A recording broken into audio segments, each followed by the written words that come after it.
How's it going, guys? Welcome back to the channel. It has been quite some time since I've gotten out and posted some content. Tournament season is pretty busy. This year I wound up with a promotion outside of disc golf that has taken up a lot more of my time, a lot more responsibilities, and it's now that tournament season is winding down, league season is winding down.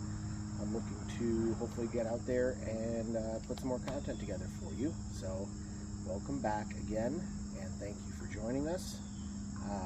Here at Mike Campbell Memorial Course in East China, Michigan. It's actually the most eastern course in the state of Michigan. It's a fun little track, not quite pitch putt. They are all par 3s out here. It is line shaping and consistency and accuracy is big time on most of this course. There's a few on the backside that require a little bit more distance aspect, a little bit more open, but for the most part we're going to be weaving our way through the woods. So come along, and I'm hoping I should easily hit double digits out here. We'll see how it goes. I'd be pretty happy with like a 7 or 8 under par. Yeah, so let's give it a shot.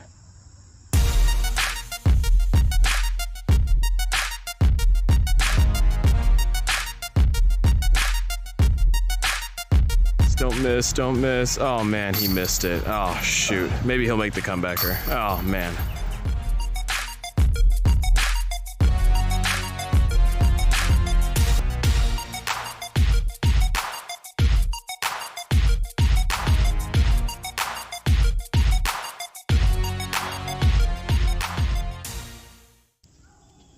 Alright, so we start off here, hole 1, 332 feet.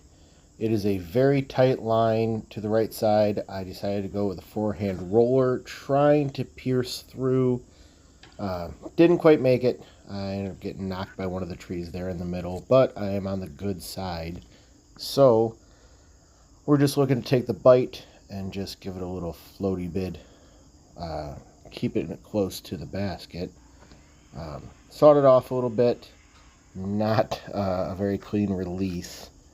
And find myself at probably about 27, maybe 30 feet or so. I'm inside the circle for sure. A little obstructed. Not my best work. Had to go to a straddle putt here to give it a chance to save par. Which I got it. So I'm happy with that. It's a good start so far.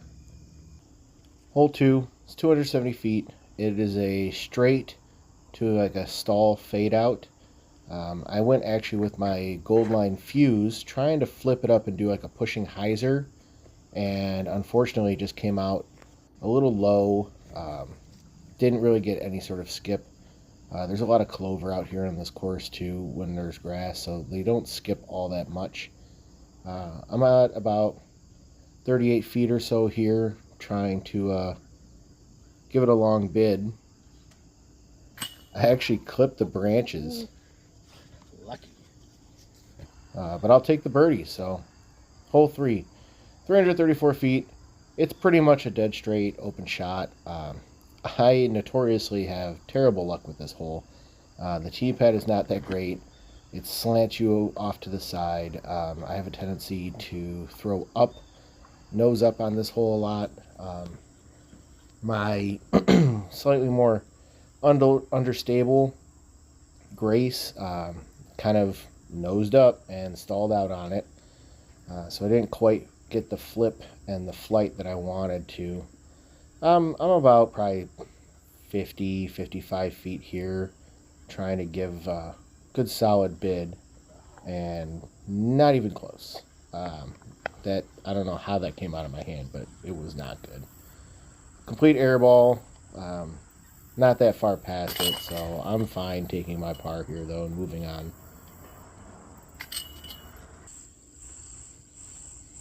Hole 4, 269 feet. Another one that's dead straight. There's a tree right in the middle.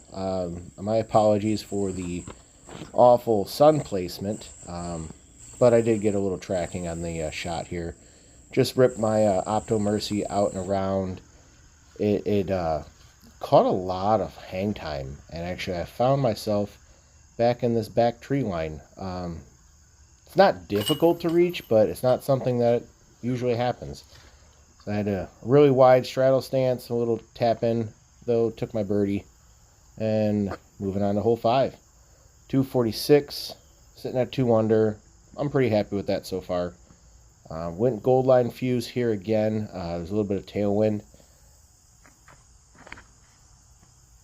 And came out low again. Not really sure what was going on with that. So I'm sitting at about 40 feet or so. It's makeable. A lot further than what I would like, especially with this tailwind going on right now. Just couldn't get it. Didn't want to float. Caught a pretty big hop off that rim, actually. It's about a 15-footer for the par cleanup. But I got it. A little bummed about that one, but it is what it is. So hole 6, it's only 298. It plays a lot further. Where I'm walking off screen right now is actually the tee pad. The camera is set up in the middle of the fairway at about, I don't know, 60 feet or so from the basket. I went forehand with one of my graces, my straight, stable grace, and just swung it out a little too wide. You'll see it come in here. Boom. Clipped the tree on the left side of the fairway and just stopped me really short. This one, I'm still kind of figuring out on how I really fully want to attack it. I've gotten it backhand, I've gotten it forehand, but haven't really found a consistent way to get it yet. So I'm really, really short. I have to contend with 2 specific trees and a low ceiling. So trying to just toss my Retro Mercy up there, and unfortunately I got it a little too flat. So it kind of like hung out to the right a little bit. So now for par, I'm sitting at about 18, 20 feet.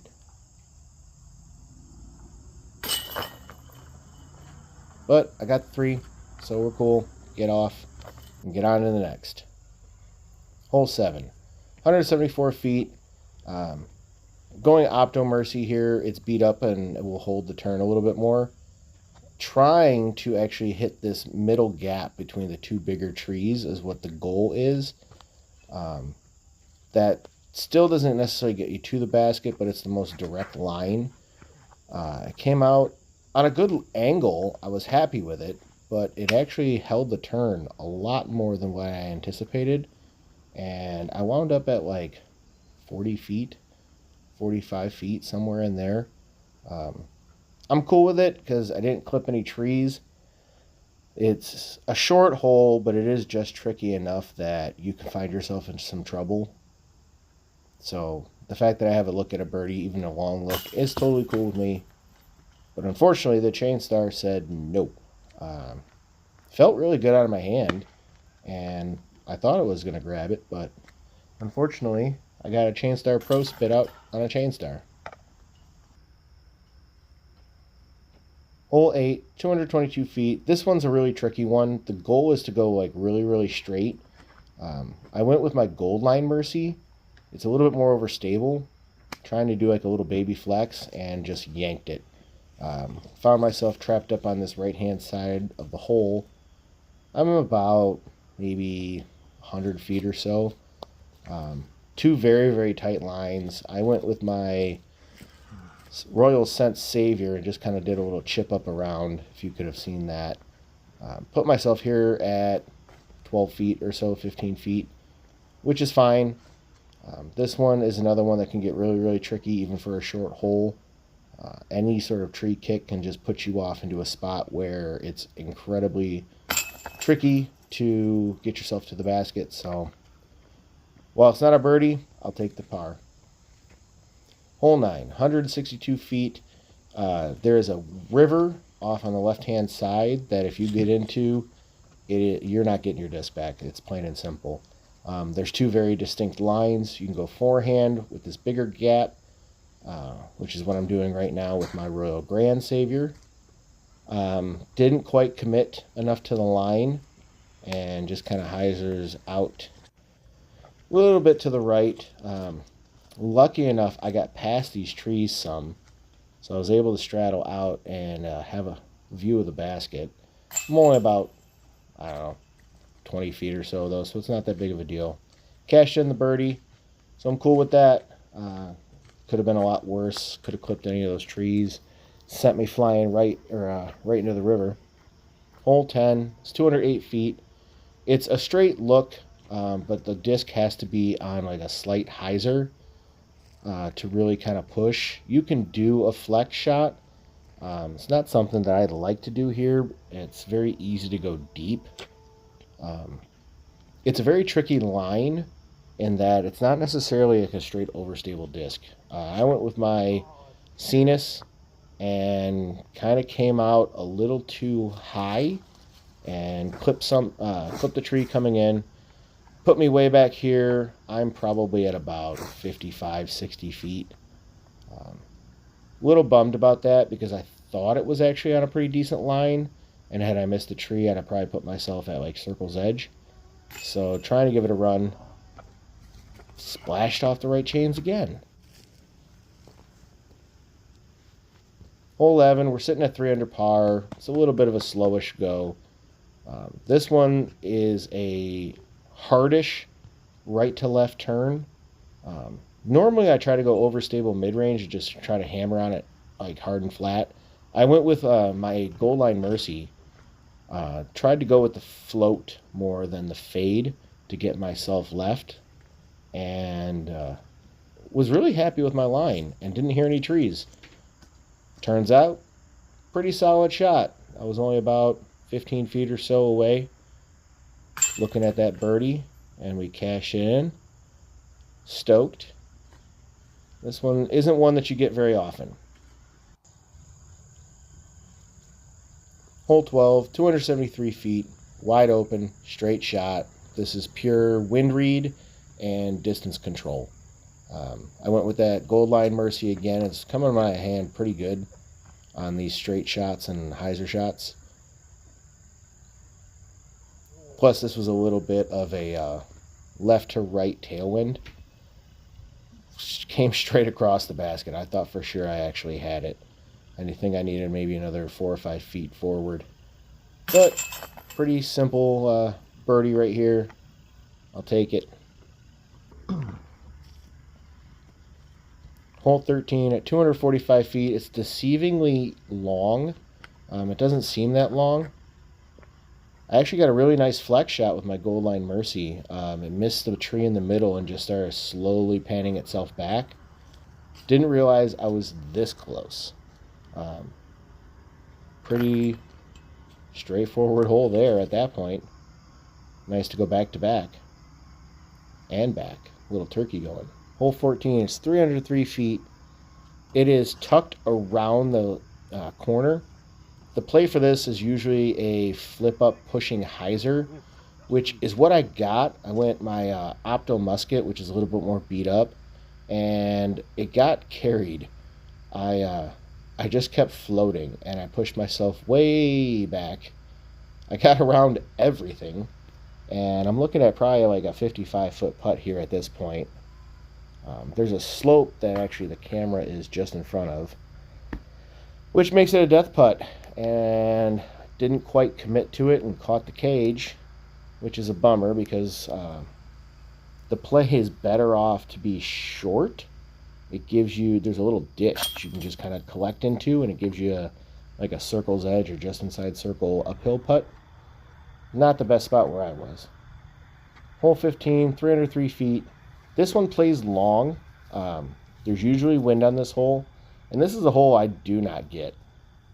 I went with my understable Grace because I did have a little bit of a tailwind, and put it up high. It got the flat, wanted to let it ride out.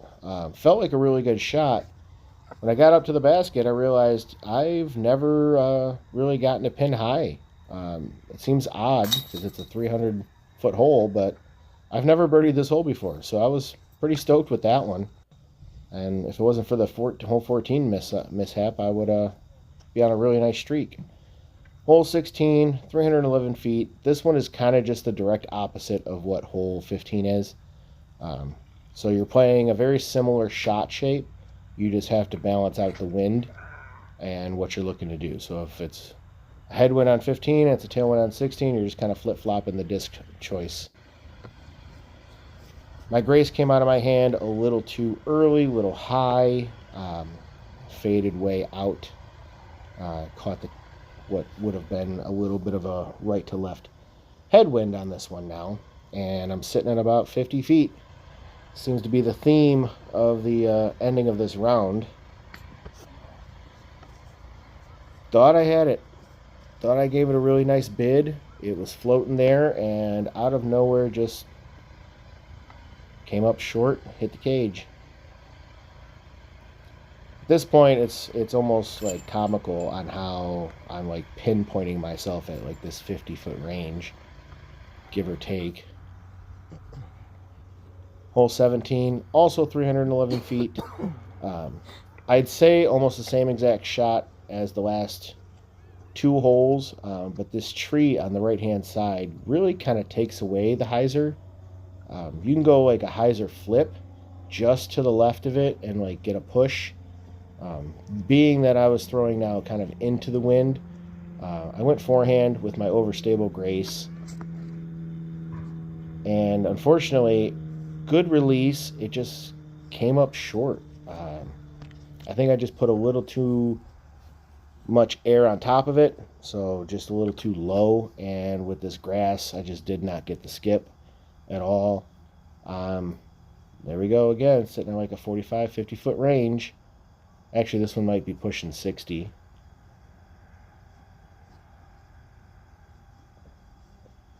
Kind of put it up in the air and just see if the headwind would let it float there. Gave it a little bit of a scare, but wasn't really close to think it was going in.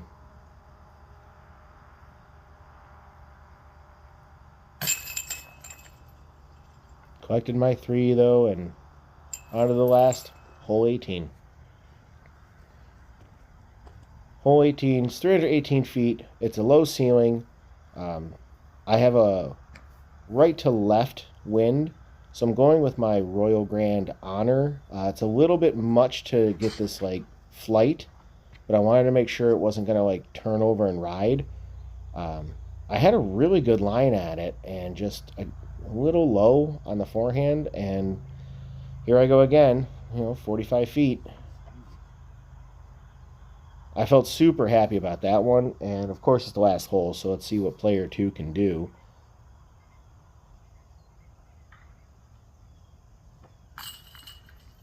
And of course that one went in. Why wouldn't it?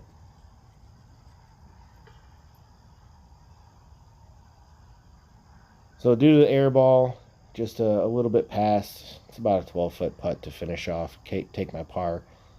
Overall, not super unhappy about the round, just a little frustrated that I kept finding that 50-foot range.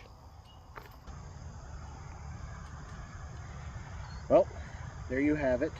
That was the Mike Campbell II Memorial Course out in East China, Michigan. Unfortunately, kind of stalled out a little bit towards the end. Kept leaving myself like 45, 50, 55 footers and just could not connect. But I did finish 7 under, bogey free, which is always a bonus. I'll take 7 under. It's not too shabby considering I had a couple putts that were pretty close. So thank you for watching, and as always, like and subscribe, and throw well, take care of yourself. Bye.